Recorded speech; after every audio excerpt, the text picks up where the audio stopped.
Hello नमस्कार सत श्री अकाल राधे राधे। मैं गुरांगी पुरोहित आप सभी का स्वागत करती हूँ एक और वीडियो में। आज हम जानने वाले हैं आपके एग्जाम को केवल 5 दिन बचे हुए हैं। 18 फरवरी से आपका एग्जाम है और पहला एग्जाम आपका हिंदी का है और हम जानेंगे कि इस 5 दिन में आप कैसे अपनी स्टडी को मेंटेन करो, कैसे आपको टाइम टेबल बनाना चाहिए, क्या क्या चीज़ें हैं जो आपको अवॉइड करनी है, क्योंकि बहुत सारे बच्चे इन टाइम में बहुत सारी गलतियाँ कर रहे हैं। मैं नहीं चाहती कि आप उन गलतियों को करो और एग्जाम में फिर आपको रिग्रेट हो। सबसे पहले बात करेंगे कि इस टाइम पर जो बच्चे गलती कर रहा है वो गलती ये कर रहा है कि उनका एग्जाम है सबसे पहला हिंदी का। ठीक है, सबसे पहला एग्जाम उनका हिंदी का है। कब है? 18 तारीख को है। ठीक है भाई, 18 के बाद फिर आपका पेपर है 20 तारीख को। 20 को आपका एसएसटी का पेपर है। केवल एक दिन का गैप है। ठीक है, केवल एक दिन का गैप है। अब बच्चे गलती क्या कर रहे हैं यहाँ पे मैं आपको बताती हूँ। उनको पता है कि उनका पहला पेपर 18 तारीख को है, तो वो क्या है अभी से हिंदी पढ़ना स्टार्ट कर दिया उन्होंने। जरूरत ही नहीं है भाई, लैंग्वेज वाला पेपर है। आज 13 तारीख है, 5 दिन पहले से हिंदी पढ़ना स्टार्ट कर रहे हो। आपको बहुत अच्छे से पता है कि आपके इस बार एग्जाम में बहुत कम गैप है, एक एक दो दिन का गैप मिला हुआ है आपको। फिर एक दिन में पूरा सब्जेक्ट कैसे कंप्लीट करोगे आप? सबसे बड़ा डर तो यही है। तो आपको क्या करना है, अभी हिंदी नहीं पढ़ना है, हिंदी को होल्ड करो। हिंदी को आप पढ़ना स्टार्ट करना 16 को, 17 को। ये 2 दिन है आपके पास। ठीक है भाई, ये 2 दिन है आपके पास, क्योंकि आप लोगों ने पूरा पढ़ लिया है। ये उन बच्चों के लिए वीडियो बिल्कुल नहीं है जो कहेंगे मैम हमने कुछ भी नहीं पढ़ा, अब हम क्या करें। जिन बच्चों ने पढ़ लिया है उनके लिए रिवीजन के लिए 2 दिन बहुत हैं आपकी हिंदी के लिए। मैम हिंदी के लिए 2 दिन बहुत है, लेकिन फिर बचे हुए दिन में हम क्या करें? हमारे पास जो बचा हुआ दिन है कौन कौन सा? हमारे पास अभी बचा हुआ है 14 तारीख, हमारे पास बचा हुआ है 15 तारीख और अभी हमारे पास 13 की रात भी बची हुई है। हमारे पास 13 की रात भी बची हुई है। अब इन 3 दिन में हम क्या करें? तो मैं बताती हूँ क्या करना है आपको। आपको अपना टाइम टेबल बनाना है। आपको ये बनाना है कि जो आने वाले एग्जाम है, क्योंकि बच्चों को अक्सर मैंने जो बच्चों से बात की उनको मैथ और साइंस 2 ऐसे सब्जेक्ट में डर लग रहा है कि दीदी हम कैसे स्कोर करेंगे, है ना। एसएसटी थोड़ा बड़ा सब्जेक्ट है, वहां पर बच्चों को डर होता है। इंग्लिश और हिंदी लैंग्वेज वाले पेपर है, उनको आप एक दिन पहले रिवाइज करोगे तो काम चल जाता है। जो मैंने बच्चों से बात की है मैं उसके आधार पर आपको बता रही हूँ। तो आप क्या करो, ये 3 दिन आपके पास है। ठीक है, आप इन 3 दिन में अपना टाइम टेबल का स्लॉट बनाओ। कैसे आपको बनाना है? अभी हमारे पास 13 तारीख है। ठीक है, 13 का दिन पूरा निकल चुका है, रात बची हुई है। रात में आप रिवीजन करो। आपको पता है आपको आज ही 13 तारीख को साइंस का पूरा क्लास करवाया गया है। अगर आप लोगों को देखना है तो आपको इस चैनल पर मिल जाएगा, जहां पर कंप्लीट साइंस का हमने क्लास करवाया है, फिजिक्स केमिस्ट्री बायो। अगर आप वो क्लास देख रहे हो तो वो रिवीजन के लिए रात का टाइम काफी है। तो आप चाहो तो यहाँ पर साइंस का रिवीजन कर सकते हो रात में। यानी हमने साइंस का रिवीजन किया तो साइंस को एक बार हमने गो थ्रू कर लिया, अपने दिमाग से निकाल दिया। अब बात आ रही है हमारे पास 14 तारीख की। मैथ, बच्चों का असली डर मैथ्स। दीदी मैथ्स में बहुत डर है, तो आपको क्या करना है? मैथ के फॉर्मूला रिवाइज करना है। जो चैप्टर आपको टफ लगते हैं उनको देखना है। जो आपको बहुत कठिन लग रहा है वो आप क्या करो, 14 तारीख को कंप्लीट कर लो मैथ का सब कुछ, क्योंकि मैथ में भी आपको बहुत कम गैप मिला है, क्योंकि बच्चों को मैथ में गैप चाहिए ज्यादा, लेकिन इतना नहीं है। ठीक है, तो क्या करना है आपको? मैथ, क्योंकि बच्चों का भाई वीक सब्जेक्ट, बहुत लोगों का स्ट्रांग भी होगा लेकिन बहुत सारे बच्चे डरते हैं इससे। तो आपको क्या करना है, जो आपका वीक पॉइंट है, जिनको आपको बार बार आप लग रहे हो कि भूल रहे हो, उनका रोड मैप बना लो, फॉर्मूला का बना लो, है ना। टेबल होती है आपकी जो टेबल्स वगैरह उनको बना लो। आपको ये पूरा दिन मैथ्स के रिवीजन में निकालना है, यानी अपने हार्ड टॉपिक, टफ टॉपिक जो आपके हैं वो उनको यहाँ निकालना है। ठीक है भाई, अब हो गया हमारा 14। अब हमारे पास बचा है 15 तारीख। अब 15 को क्या करना है? आपको बहुत अच्छे से पता है कि एसएसटी में केवल एक दिन का गैप मिला हुआ है और ये बड़ा सब्जेक्ट है।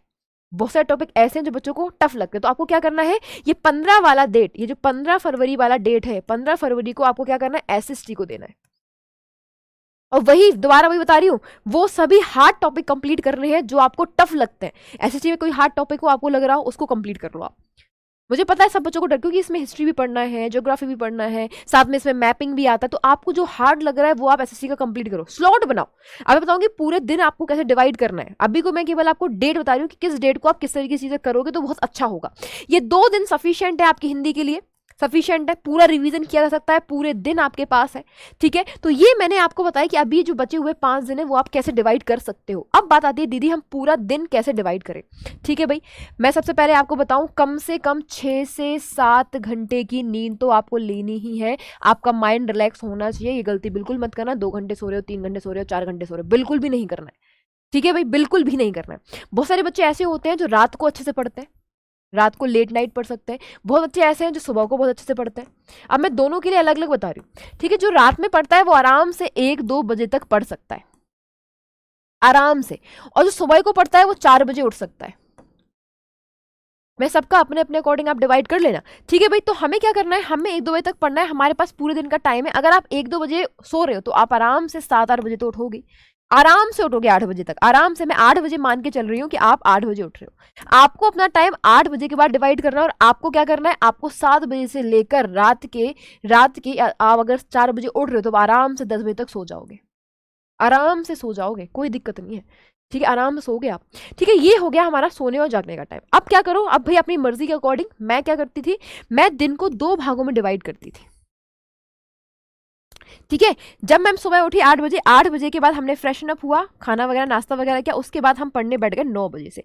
9 बजे से लेकर एक तो हमने 12 बजे तक का स्लॉट बनाया, आराम से बन सकता है, 9 से 12 का स्लॉट बनाया। ठीक है भाई, और इतनी देर ही आपका माइंड एक्टिव रहेगा, उसके बाद फिर थकान आने लग जाती है। तो आपको क्या करना है, 12 बजे के बाद 1 से लेकर 2 आराम करना है, 1 घंटे आराम करो। ठीक है भाई, ठीक है भाई, 1 से 2 आपको आराम करना है। उसके बाद दोबारा से 2 बजे से, क्योंकि यहाँ पे 1 बजा फिर 2, 1 घंटे का गैप हो गया, फिर 2 बजे से आप दोबारा से पढ़ने बैठोगे। 2 बजे से लेकर आपको शाम को 5 बजे तक का फिर से एक स्लॉट बनाना है। ठीक है, 5 बजे तक का, 5 बजे तक स्लॉट बन गया। स्लॉट के बाद क्या करोगे, आराम से 6 से 7 आराम से छुट्टी लो, आराम करो, घूम के आओ बाहर, माइंड फ्रेश करो, लोगों से बात करो, दोस्तों से मिलो, बिल्कुल, क्योंकि ऐसा भी नहीं कि लोग किताबों में घुस जाओगे। दिन में 2 गैप लेने हैं आपको, एक तो आपको लेना है 1 से 2 के बीच में, एक आपको लेना है 6 से 7 के बीच में। ये आपका गैप हो गया। इसके बाद क्या करोगे, फिर रात का स्लॉट बनेगा आपका, रात का, क्योंकि आपको पता है कि आप रात को लेट तक पढ़ रहे हो, खाना वगैरह खाओ, घूम के आओ, फिर आप बैठो 9 बजे, रात को 9 बजे पढ़ने बैठो, और ये आराम से 1-2 बजे तक जाएगा, तब तक आपको नींद नहीं आ रही है। 3 स्लॉट बना लिए आपने। पहले आप स्लॉट बनाओ, उसके बाद अपने सब्जेक्ट की स्ट्रेटजी बनाओगे कि पहले कौन से टॉपिक क्लियर करने हैं, पहले टफ, फिर थोड़े इजी, फिर एक रिवीजन, जो आपने पढ़ा है उसका रिवीजन भी कुछ करना पड़ेगा आपको। तो ये 3 स्लॉट इस तरीके से डिवाइड करना है आपको। ठीक है जी। अगर हम बात करें जो बच्चे ऐसे हैं जो क्या पढ़ते हैं, सुबह 10 बजे आराम से 10 बजे सो जा रहे हैं, तो उनको क्या करना है, वो रात सुबह 4 बजे उठ रहे हैं, 4 से लेकर 6 का एक स्लॉट, 4 से 6 सुबह 6 बजे। ठीक है, 6 बजे तक आपने पढ़ लिया। 6 बजे के बाद आप क्या करोगे भाई, फ्रेशन अप होगे थोड़ा सा, है ना, बाहर घूमोगे, चाय नाश्ता करोगे, तो फिर आपको 6 से 7 का एक गैप लेना है, फिर 7 बजे से पढ़ना स्टार्ट करना है 10 बजे तक। ठीक है भाई, 10 बजे के बाद थोड़ा सा वॉक करो, 15-20 मिनट का गैप काफी है, क्योंकि आपने भी ज्यादा नहीं पढ़ा है। थोड़ा वॉक करो, वॉक करने के बाद 10:30 या 11 बजे से दोबारा से स्लॉट बना लो, और 11 से लेकर, ये याद रखना है, 11 से लेकर आपको लगातार पढ़ना है 2-3 बजे तक, जितना आप कंफर्टेबल हो रहे हो, क्योंकि यहाँ पर आपको भी थोड़ा सा रेस्ट की जरूरत है, कमर को रिलैक्स करो, थोड़ा घूमो।